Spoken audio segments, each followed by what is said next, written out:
So you need to know in your life and in every prophetic shift when God association and how fast you respond will determine divine response. Change the association. You are saying, I will be doing this small. I will do it little by little. You know, these are friends. I will do it little by little, 2 years after. Because the challenge is that there are some persons that will not be in your life if a new season will open in your life. There are some persons that are good for the old, but they are not good for the new. When the new season, that are good for the old, but they are not good for the new. When the new season calls, there must be a change of association. Because there will be the extra weight, the weight that keeps you down from ascending, and a change and a transition. Praise the Lord. Someone lift up a right hand and say, Father, you need to know. The Bible said the sons of Issachar, they had understanding of the times and what Israel ought to do. Because there's something you must do when the season comes. Praise the Lord. Number two.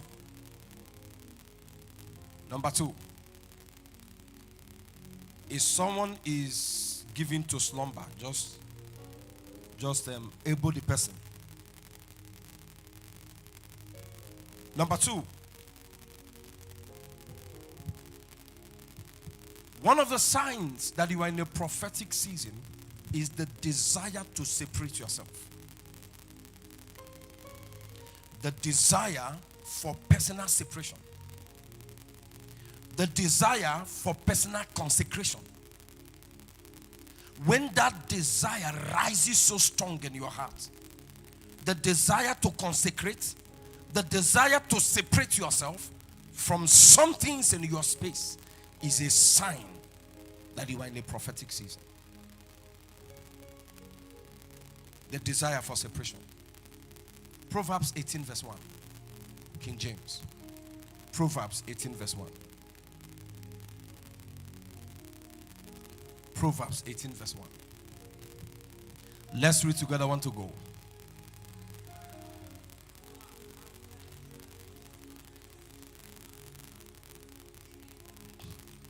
Is it Bible you read now? Let's read the Bible. Want to go.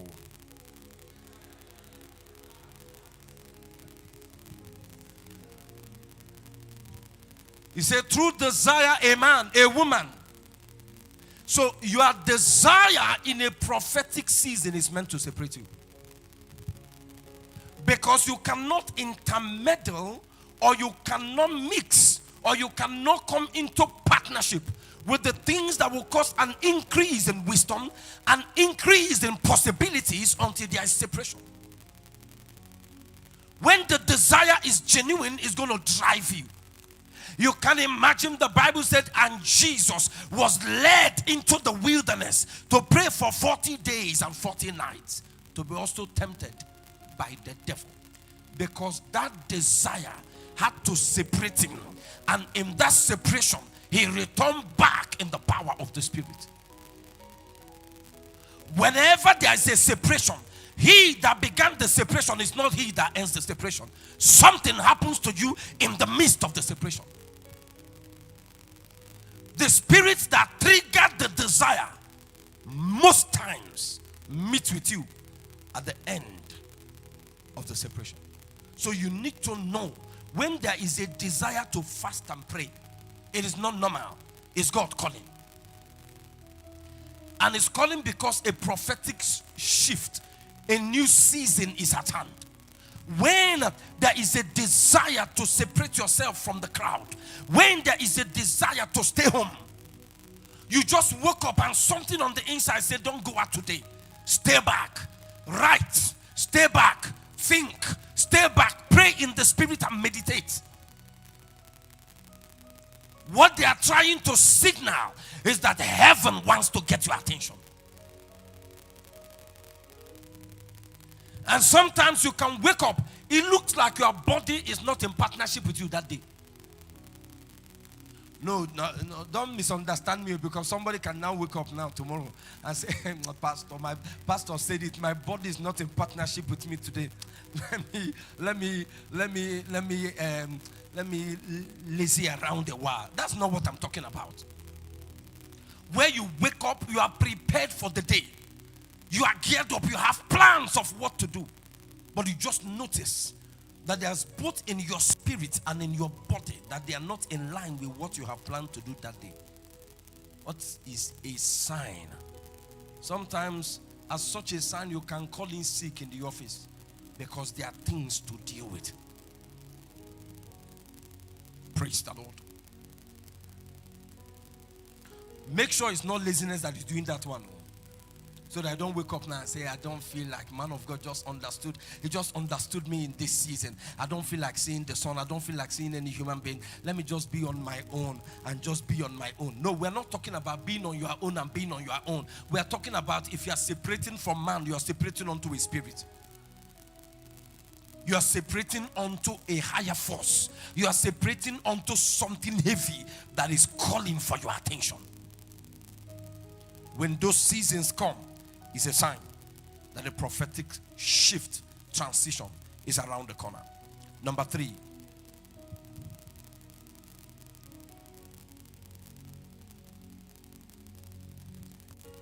One of the reasons people don't experience a shift in the prophetic season is because they stop following when they should keep following and follow through. They stop following when they should keep following and follow through. 2 Kings chapter 2 from verse 1 to 9. 2 Kings chapter 2 from verse 1 to 9. 2 Kings. Let's read together. One to go.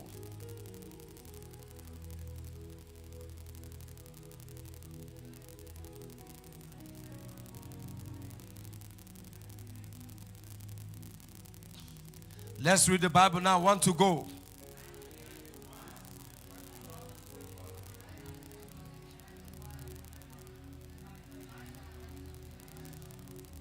It came to pass that a season has come for Elijah to transit. And the plan is that Elijah will be taken by a whirlwind. So it has been already concluded by heaven. But Elijah will not leave the place open as the major prophet in the nation and prophet to the nations. Somebody must take his prophetic office. Now is the season of transition. But something happened. Verse 2.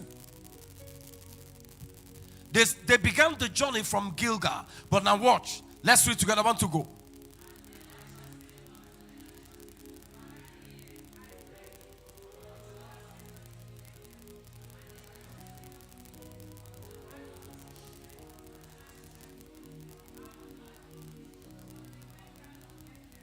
It was the leader himself that said, stop following me. Okay, go and rest.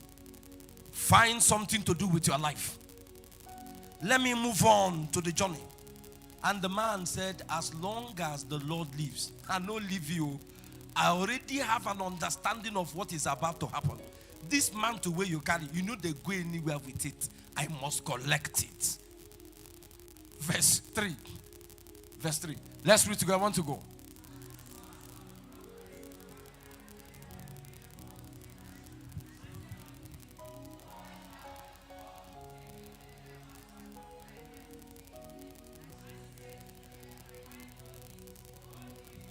And he said, sons of the prophets, they came to distract the man that is next in line for the prophetic unction. The man that is next in line for the prophetic office. He said, are you not aware that God is about to take your master? He said, I know. I don't need this gossip now. Hold your peace. My eyes are focused. I am focused on collecting something. This is not the time for gossip. This is the time to lay hold on a mantle. When I have it, then we can gossip. But for now, I am too focused. Listen, in a season of transition, listen, the season of transition is the season of distraction.